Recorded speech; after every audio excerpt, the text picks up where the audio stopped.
CELPIP writing, if you're not using advanced phrases, range of expressions, range of vocabulary, you are losing marks. Here, we're going to discuss 10 major, advanced, and super powered phrases that'll help you score really high, starting with phrase number 1. Let's start with openings. In CELPIP writing, the first paragraph of task 1 is your purpose, the reason why you're writing something. Here, if it is a concern you want to express, start with words like, I'm writing to express my concern regarding whatever it is, and regarding will connect that concern.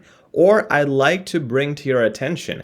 Now, why this one is better is because it can be applied 100% of the times. So if you don't want to think because you don't know if it's a concern, if it's a request, if you just want to put something in there, you can use this and it fits every scenario. The third one is I'm reaching out to request, and that is obviously good for things where a request needs to be made. Now let's talk about the second phrasing, which comes to results when we're talking about something leading to something else. For example, you're again in task 1, you're complaining to a restaurant manager, and you want to explain that further. You can use effective and advanced words like, the situation has caused significant inconvenience because, or you could also add things here, inconvenience to myself and my family because, or considering, and then explain that. You could also say the situation has caused significant problems, dilemmas, instead of inconveniences, as you see fit based on the question you're dealing with. Now let's talk about task 2, and here we're talking about elaboration. So you have said something and now you're trying to elaborate that further. For example, let's say I'm in my body paragraph and I say, hey, we should open up a gym in our city based on the gym option. Now I want to elaborate it in the next sentence. I could start the sentence by saying one compelling reason for this is.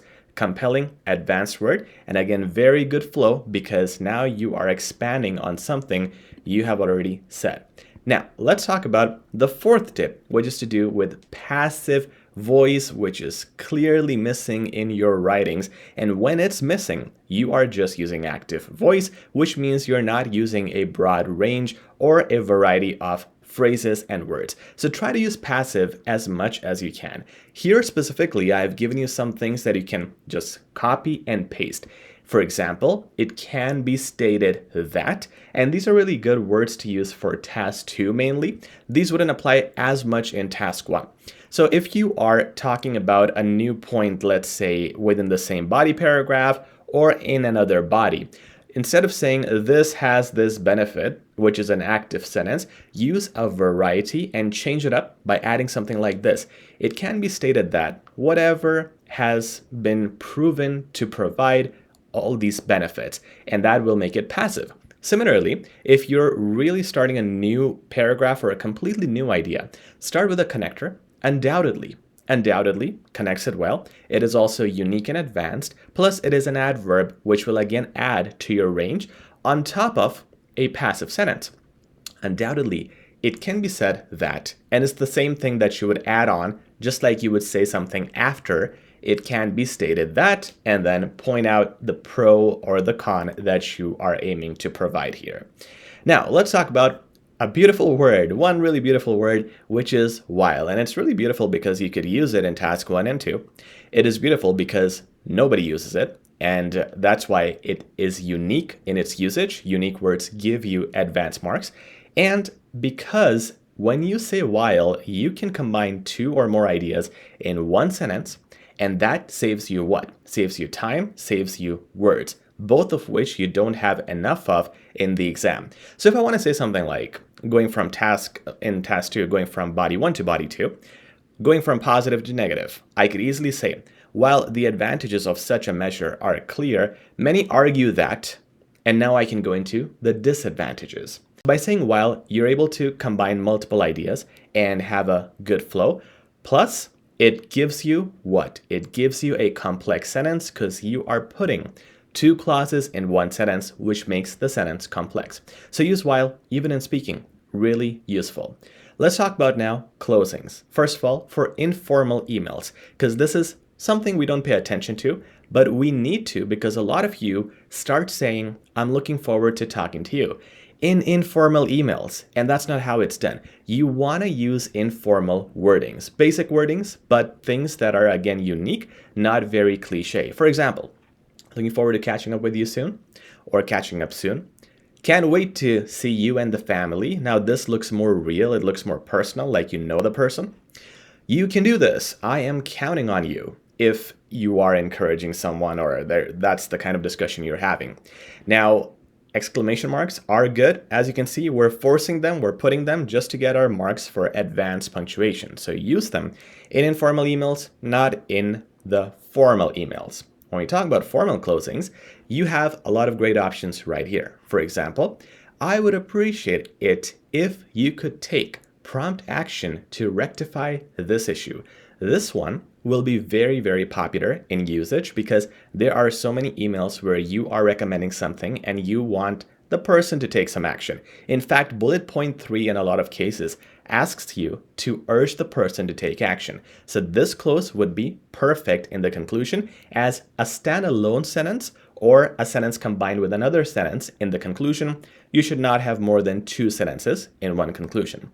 Another version is, given the urgency of the situation, I kindly request an immediate resolution.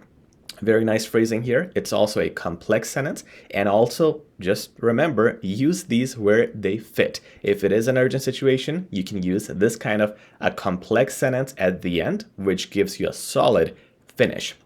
I urge you to investigate this matter and provide a suitable solution. Once again, every time you use adjectives, suitable, immediate, prompt, they give you marks for range, which is why all these phrases are highly advanced and practical for you to use. And of course, if you want them to investigate something, use this kind of closing here. Now let's talk about our 8th tip, which is going to go into task 2's opening, which is your essay. Here, a lot of people say, in my opinion, which is okay. However, if you want to be unique and advanced, you still want to be assertive there, and you can use these 2 versions. I firmly believe that, or there is no doubt in my mind that, and then state your opinion. Doing that just makes it more firm, makes it more unique, and avoids cliche phrases. Number 9, for example is okay to use when you are talking about examples in task 2.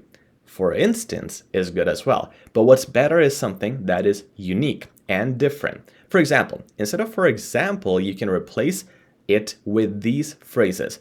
One strong argument in favor of this is. So when you say, for example, you're already elaborating something that's been said.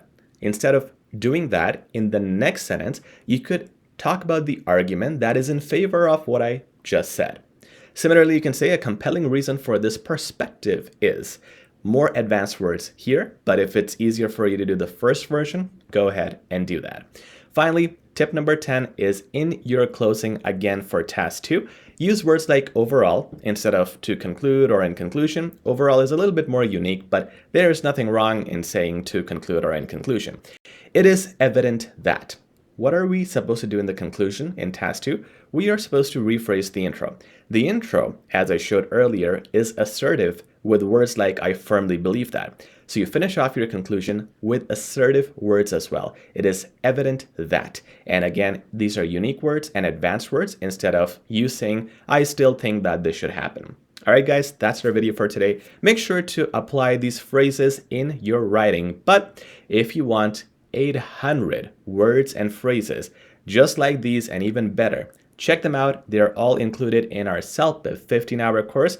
Link is in the description. We'll talk soon. Take care.